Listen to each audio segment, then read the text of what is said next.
নদীর মাঝি বলে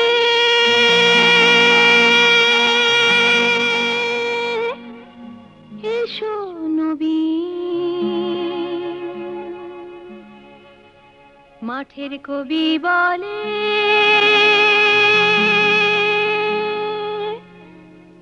এসো নবী।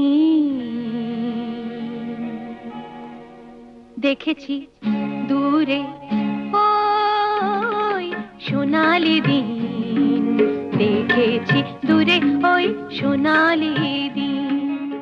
প্রিয় দর্শক, শুভেচ্ছা সবাইকে আমন্ত্রণ জানাচ্ছি কৃষি, খামার ও উন্নয়নমূলক অনুষ্ঠান পেট্রোক্যাম্প সোনালী দিনে। আমাদের বাংলাদেশের দক্ষিণ অঞ্চল, এই অঞ্চলটা কিন্তু বাংলাদেশের প্রায় 3 ভাগের 1 ভাগ অংশ জুড়ে রয়েছে আমাদের এই সমুদ্র উপকূলীয় অঞ্চল। এই যে বিশাল একটা জায়গা আমাদের পড়ে রয়েছে, এইখানে কিন্তু আমাদের কৃষির যে সম্ভাবনা, সেই সম্ভাবনাকে আমাদের ক্ষতিগ্রস্ত করছে জলবায়ু পরিবর্তনের যে ক্ষতিকর প্রভাব, সেই প্রভাবের কারণে এবং এখানে লবণাক্ততার কারণে এবং বিভিন্ন ধরনের প্রাকৃতিক দুর্যোগের কারণে আমাদের দক্ষিণ অঞ্চলের কৃষকরা কিন্তু তাদের কাঙ্ক্ষিত ফসল উৎপাদন করতে পারছেন না। ফলে খাদ্য ঘাটতি কিন্তু রয়ে যাচ্ছে এই এলাকায়, এবং এই এলাকার মানুষ প্রতিনিয়ত দরিদ্র থেকে দরিদ্র সীমার নিচে নেমে যাচ্ছে। তো আমরা আজকের প্রতিবেদন উপস্থাপন করব আপনাদের জন্য এই সার্বিক বিষয় নিয়ে। চলুন দেখা যাক অনুষ্ঠানটি। বাংলাদেশের দক্ষিণ অংশের মেঘনা অববাহিকায় এক বিচ্ছিন্ন দ্বীপ হাতিয়া।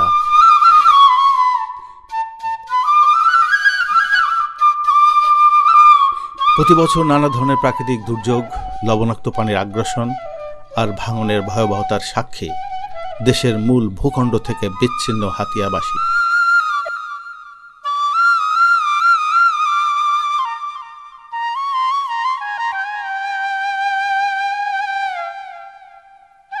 হাতিয়ার শতকরা 80% মানুষ কৃষি ও মৎস্যজীবী।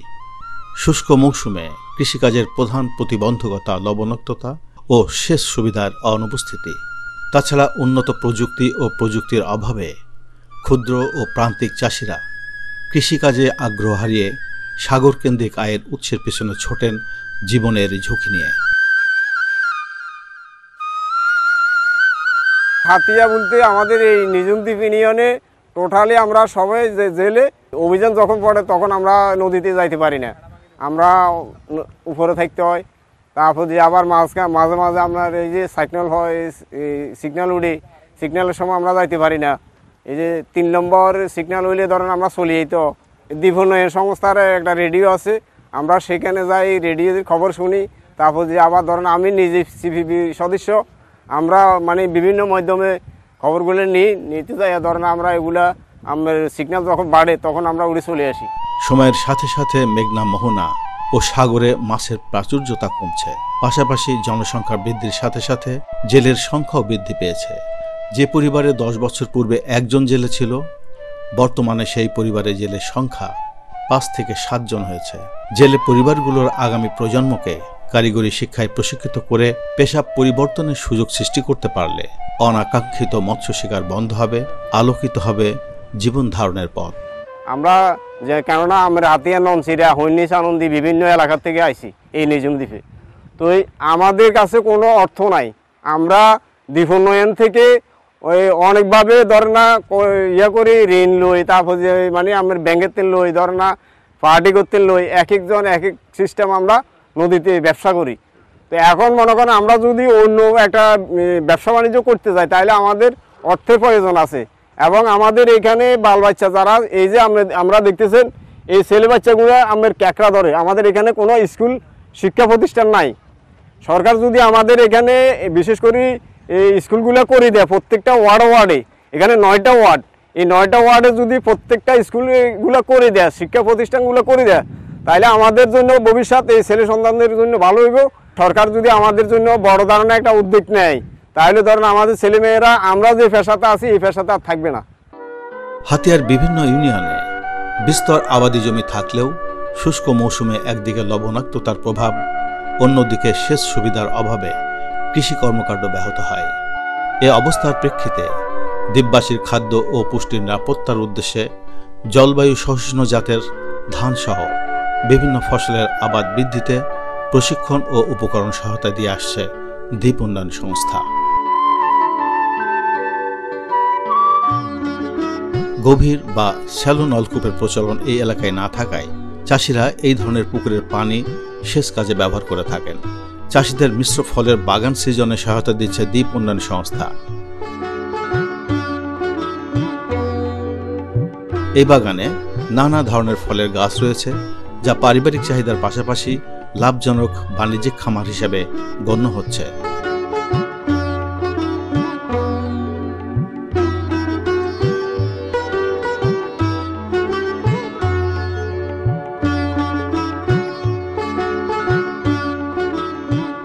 প্রিয় দর্শক, আমরা রয়েছি হাতিয়াতে। আপনারা নিশ্চয়ই জানেন যে সমুদ্র বেষ্টিত একটি উপজেলা। এখানে কৃষির অপার সম্ভাবনার দ্বার কিন্তু উন্মুক্ত হচ্ছে আস্তে আস্তে। এখানে সমতল ভূমি, চারিপাশে লবণ পানি, এর মাঝখানে কিন্তু আমাদের যে সমস্ত লবণ সহিষ্ণু জাতগুলি উদ্ভাবন করা হয়েছে আমাদের কৃষি গবেষণা ইনস্টিটিউটগুলির মাধ্যমে, সেই জাতগুলি কিন্তু এই এলাকায় সম্প্রসারণ করা হয়েছে, যার পরিপ্রেক্ষিতে এখন চাষিরা সেই জাতগুলো এখানে ইন্ট্রোডিউস করেছেন এবং তারা এই ফসলগুলি আবাদ করে তারা কিন্তু জীবন মান পরিবর্তন করতে শুরু করেছে। আমাদের খাদ্য এবং যে পুষ্টির যোগান সেই জায়গাটাও কিন্তু তারা নিশ্চিত করছে। আমরা এরকম একজন খামারির কাছে বাগানে এসে, এখানে লেখা আছে লবণ সহিষ্ণু সমন্বিত ফল ও সবজি চাষ, উদ্যোক্ত নাম হচ্ছে কুলসুমা বেগম। এবার আপনারা এখানে কি কি ফসল চাষ করেছেন একটু বলা যাবে? ড্রাগন চাষ করছি, ড্রাগনের 1 লাখ টাকা ড্রাগন বিক্রি করছি। আচ্ছা, এরপরে ড্রাগনের হাঁকে পেঁপে দিছি, আচ্ছা, 3 লাখ টাকার মতন বেচছি। এরপরে আবার পেঁড়া দিছি, পেঁড়া 2 লাখ টাকার মতন বেচছি। এই একই বাগানে? আচ্ছা, গুড। তারপরে এরপরে কি করব? এরপরে কি আরো কিছু দিয়েছেন? লেবু? না, লেমু দিছি, লেমু 14 কোয়ার দিছি। আচ্ছা, এই লেমু বিক্রি হয়েছে, লেমুর ভিতরে আবার পেঁপে দিছি। তার মানে কি এই বাগানটা 12 মাসই আপনার একটা ফল একটা ফল একটা থাকেই, জি। এবং এখান থেকে মোটামুটি প্রফিট মানে লাভ হচ্ছে আপনার? এই ঠিক আছে, ইয়ন্তন বিক্রি করি আমরা। আচ্ছা, এটা তো গেল সবজি বা ফলের বাগান। জি। সবজি কিছু করেছেন? করেছি, টমেটো, ছই। আচ্ছা, আর টমেটো আর ছই করছি। ছই মানে সিম। সিম, আচ্ছা, হ্যাঁ, সিম, টমেটো, বাইগন, বেগুন, হ্যাঁ, আর কিছু মরিচ করছি। আচ্ছা আচ্ছা, তো এগুলি কেমন হচ্ছে? ইনশাআল্লাহ ভালো হয়েছে। সব ভালো হচ্ছে? জি। আচ্ছা, এখন একটা কথা বলেন, যে সবজি করতে তো পানি লাগে, তাই না? সবজি যখন চাষ করেন আপনার এখানে তো গভীর নলকূপ নাই না, তাহলে পরে সেই যেখানে পুকুর আছে, পানি লাগলে পুকুরের পানি ব্যবহার করেন আপনারা?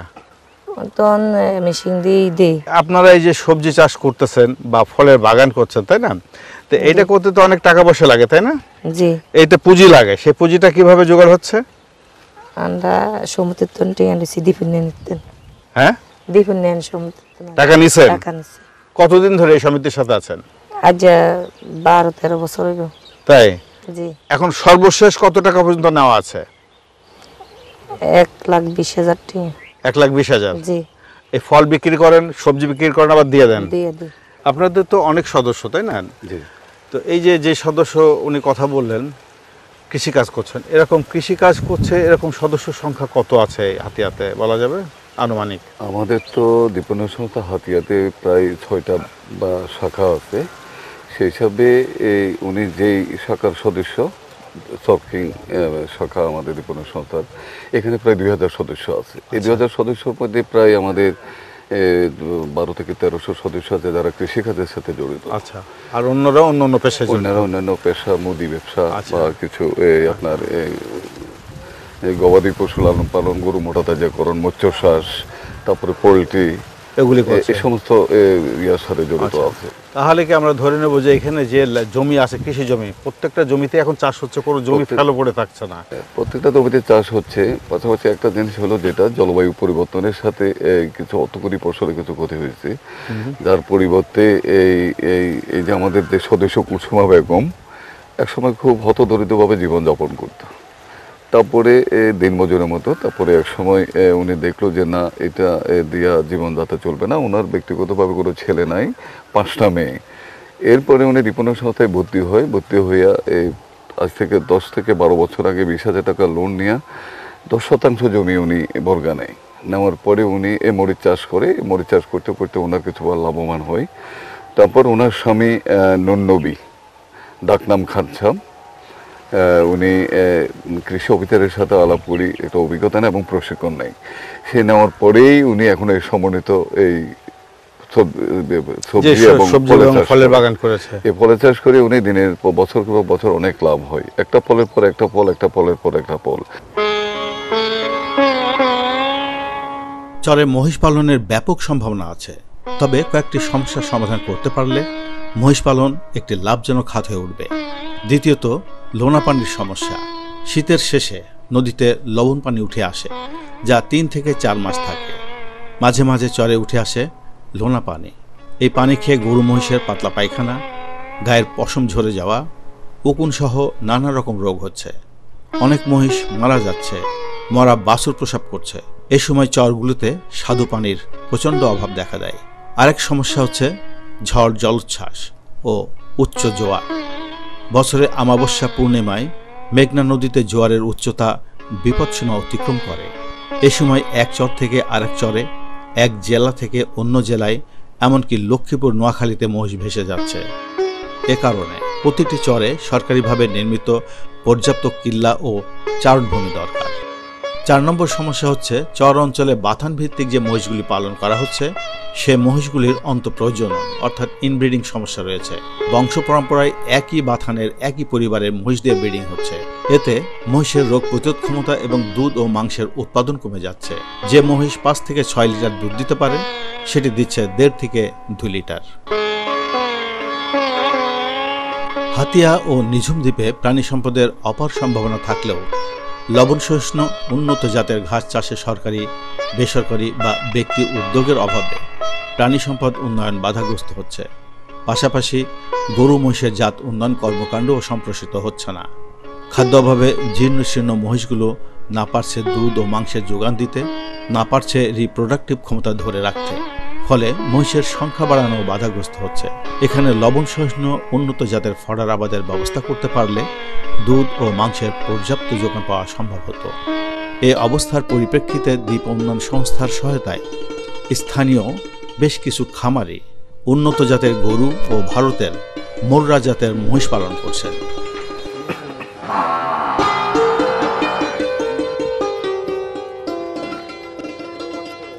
যা দেখে অনুপ্রাণিত হচ্ছে প্রতিবেশী খামারিরা। এই খামার সংশ্লিষ্ট ব্যক্তিরা বলছেন, মুর্রা জাতের প্রতিটি মহিষ 8 থেকে 10 লিটার দুধ দেয়। মুর্রা জাতের মহিষগুলো আকারও বেশ বড় হয়ে থাকে।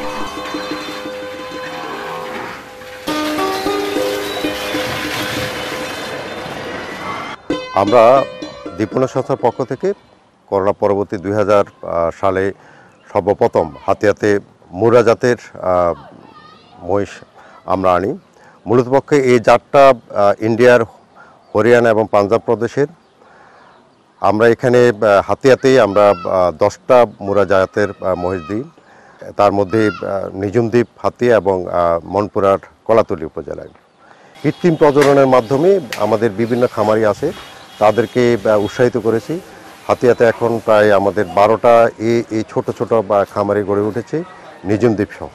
সবচেয়ে বড় সফলতা হচ্ছে আমাদের মনপুর উপজেলায় কলাতলী একটা গ্রামে। সেখানে একজন খামারিকে আমরা 2টা মুর্রা জাতের মহিষ দিয়ে এখন এই খামারির প্রায় 11টা মহিষ সেখানে আছে। আমাদের ভবিষ্যতে আমাদের এই দীপনা সংস্থার পরিকল্পনা যে আমাদের এই জাত উন্নয়নের ক্ষেত্রে আমরা কয়েকজনকে আমরা প্রশিক্ষিত করেছি, যাদের মাধ্যমে এআইয়ের মাধ্যমে এবং এখানকার খামারের তাদের নিজস্ব যে সার আছে তার মাধ্যমে প্রজনন করে আমরা বিভিন্ন খামারিকে দেওয়ার চেষ্টা করতেছি। আমাদের বিশ্বাস যে অদূর ভবিষ্যতে এই যে বাড়ি পর্যায়ে মহিষ পালনের একটা নীরব বিপ্লব হাতিয়াতে আমরা করতে পারবো বলে দীপনা সংস্থা বিশ্বাস করে।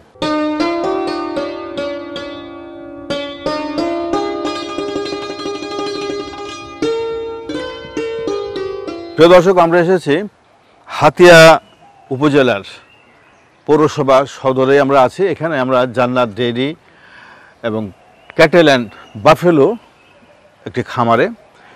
এই খামারের একটি বৈশিষ্ট্য হচ্ছে যে আমাদের এখানে আপনারা দেখতে পাচ্ছেন বেশ কিছু মহিষ রয়েছে। এই মহিষগুলো কিন্তু আমাদের বাংলাদেশে যে সনাতনী যে জাতগুলি রয়েছে তার থেকে ভিন্নতা রয়েছে এদের মধ্যে। এগুলি প্রতিটা অরিজিনাল যে জাত সেগুলি 10 থেকে 12 লিটার পর্যন্ত দুধ দেয়। পক্ষান্তরে আমাদের দেশীয় যে জাতগুলি রয়েছে, আমাদের চর অঞ্চলে চড়ে বেড়াচ্ছে, আমাদের দেশে বিভিন্ন জায়গায় আমরা দেখতে পাই, সেগুলির সর্বোচ্চ 1.5 থেকে 2 লিটার দুধ দেয়। এই জাতটাকে বলা হচ্ছে মুর্রা। এটা ভারতের হরিয়ানা অথবা পাঞ্জাব থেকে সংগ্রহ করে এনেছে দ্বীপ উন্নয়ন সংস্থা। এই এলাকায় প্রথম উনি এইটা ইন্ট্রোডিউস করে দিয়েছেন। এখান থেকে যে জাতগুলি উন্নয়ন হচ্ছে, এইগুলিকে আবার এই জাতগুলিকে বিভিন্ন খামারে দেওয়া হচ্ছে এবং এইভাবে এই হরিজেন্টালি এটাকে সম্প্রসারণের একটা উদ্যোগ নেওয়া হয়েছে। পাশাপাশি বিভিন্ন চরে, ভোলাতেও কিছু দেওয়া হয়েছে, পটুয়াখালী, এইসব জায়গায় কিছু দেওয়া হয়েছে। এই বিষয়গুলি নিয়ে আমরা কথা বলবো। এই খামারের যিনি স্বত্বাধিকারী, আজকে ওনাকে পাচ্ছে না দুর্ভাগ্যক্রমে, উনি হয়তো অন্য কোনো কাজে ব্যস্ত আছে, এখানে অন্যরা রয়েছেন। উপজেলা প্রাণী সম্পদের সেকশনের আপনি ফিল্ড অফিসার, ওনার সাথে আমরা কথা বলবো। আপনি তো এই খামার দেখভাল করছেন, এই যে আপনারা মুর্রা জাতের যে কথাটা বললেন, এটার বিশেষ বৈশিষ্ট্য কি? এটার মাধ্যমে আমাদের কি হতে পারে, সুবিধা কি হবে? দেশি মহিষ যদি খামারে পালন করা হয়, খাদ্যের সাথে তার যে উৎপাদনের সাথে মিলবে না। আচ্ছা। যে মুর্রা জাতের মহিষগুলা যদি পালন করা হয়, তাদের খাদ্যের সাথে যে খরচের সাথে সমন্বয় করলে কিছুটা লাভ হবে, অবশ্যই লাভ হবে। হ্যাঁ, গরুর দুধ এবং মোষের দুধের দামের তুলনা করে তাহলে পরে কি বলবেন? গাভীর দুধে যে ফ্যাট পার্সেন্টেজ, এটা হলো 5%, 5% 6%, আর মহিষের 7 থেকে 8% পর্যন্ত ফ্যাট পার্সেন্টেজ থাকে। এই জন্য দই বসে এবং এটা সুস্বাদু বেশি। দামের পার্সেন্টেজের কারণ, যদি গাভীর দুধ 100 টাকা হয় 110 টাকা, মহিষের দুধ 150 থেকে 160 টাকা। আচ্ছা, এই ধরনের দাম হাতিয়ার জন্য। আচ্ছা, এখন একটা কথা বলেন যে এই যে জাতগুলি আছে, এগুলিকে আমরা যখন ঘরে, এই যে যেমন ইনি এখানে খামারে পালছেন, এত খাদ্য চাহিদা অনেক, তাই না? অনেক খাবার দেয়া লাগে। তো এটার জন্য এই খাবার দিয়ে এই প্রতিটা গরুতে যদি আমি 10 থেকে 12 লিটার দুধ পাই, সেটা কি লাভজনক হবে কিনা? কারণ আমরা কিন্তু জানি যে আমাদের গরুতে বড় বড় জাতের যে গরুগুলি আছে, যেগুলি শঙ্কর জাতের গরু, সেগুলি কিন্তু আরও বেশি দুধ হয়, 25 লিটার পর্যন্ত, 28 লিটার পর্যন্ত দুধ হয়। তাই সেই ক্ষেত্রে এই মোষের যদি তুলনা করি লাভ করা নিয়ে, যে গাভী খামারে লাভ বেশি হবে না মুর্রা জাতের মোষের খামারে লাভ বেশি? মহিষের খামারে লাভ বেশি হবে। আচ্ছা, কি কারণে সেটা বলেন? যে খাদ্যটা খায়, যে গাভী যে খাদ্য খায়, খাদ্য আরো কম খায়। আচ্ছা, কিন্তু যে খাদ্যটা কম দামে, ওই খাদ্যটাও খায়, সে জীবন ধারণ করে দুধ দিতে বাধ্য। পাশাপাশি আমরা যদি এটা বলি যে একটা মহিষের দাম, একটা ষাঁড়ের দামের ক্ষেত্রে কি পার্থক্য আছে কোনো? মোষের দাম বেশি হয়? মোষের দাম বেশি। আচ্ছা, এটার ওজনও বেশি হয়? ওজনও বেশি হয়, মাংস বেশি। আচ্ছা, মাংস বেশি হয়, রাইট। এই জন্য যখন বিক্রি করার সময় হয় তখন সে আবার একটা ভালো প্রফিট পায়। আচ্ছা, এই যে বাছুরগুলো আমরা দেখছি মহিষের, এই বাছুরগুলির বাজার মূল্য কেমন হতে পারে আনুমানিক? এগুলি তো মুর্রা জাতের, তাই না? এগুলো একটা 50-60 হাজার টাকা বিক্রি হবে। হ্যাঁ, বিক্রি হবে।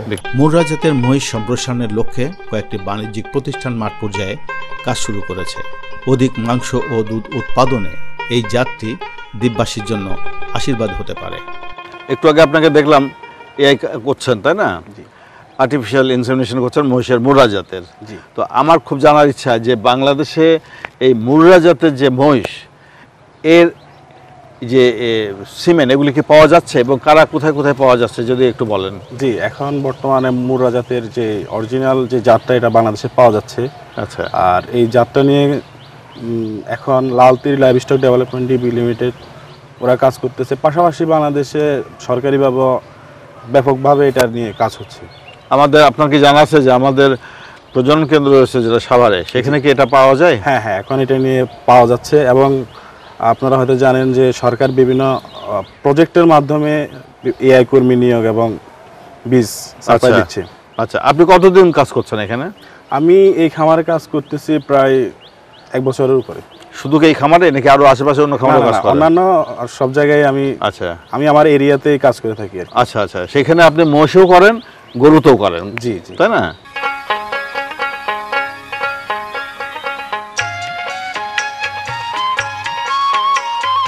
দ্বীপ উন্নয়ন সংস্থা হাতিয়া উপজেলায় নিজস্ব ক্যাম্পাসে পেশাভিত্তিক প্রশিক্ষণ, শিক্ষা সচেতনতা নারীর ক্ষমতায়ন সহ বিভিন্ন বিষয়ে প্রশিক্ষণ কার্যক্রম চালিয়ে আসছে।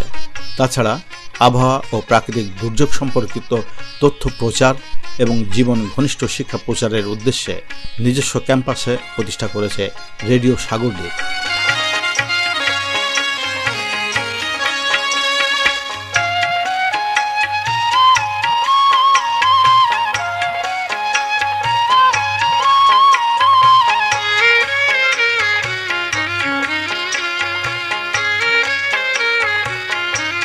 শ্রোতা বন্ধুরা শুনছেন রেডিও সাগরদ্বীপ ৯৯.FM। বন্ধুরা, অনুষ্ঠানের এ পর্যায়ে আপনাদের জন্য রয়েছে কৃষি বিষয়ক অনুষ্ঠান সুফলা হাতিয়া। শুনতে থাকুন, রেডিও সাগরদ্বীপের সাথেই থাকুন। দ্বীপ উন্নয়ন সংস্থা বিগত 50 বছর যাবৎ নোয়াখালী জেলার বিচ্ছিন্ন দ্বীপ হাতিয়াবাসীর আর্থসামাজিক অবস্থার উন্নয়ন ও কর্মসংস্থানের সুযোগ সৃষ্টির লক্ষ্যে গৃহীত সফল কর্মকাণ্ডে দ্বীপবাসী কিছুটা স্বস্তি পেলেও সরকারের গৃহীত সফল উন্নয়ন কর্মকাণ্ডে হাতিয়াবাসীকে অন্তর্ভুক্ত করার জোরালো দাবি রাখছেন হাতিয়াবাসী।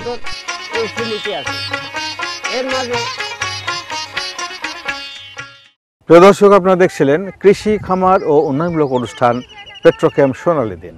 আজ এ পর্যন্ত। আগামী অনুষ্ঠানে আবার দেখা হবে। সে পর্যন্ত ভালো থাকুন, সুস্থ থাকুন। আল্লাহ হাফেজ। দেখেছি দূরে ওই সোনালি দিন, দেখেছি দূরে ওই সোনালি দিন। নদীর মাঝি বলে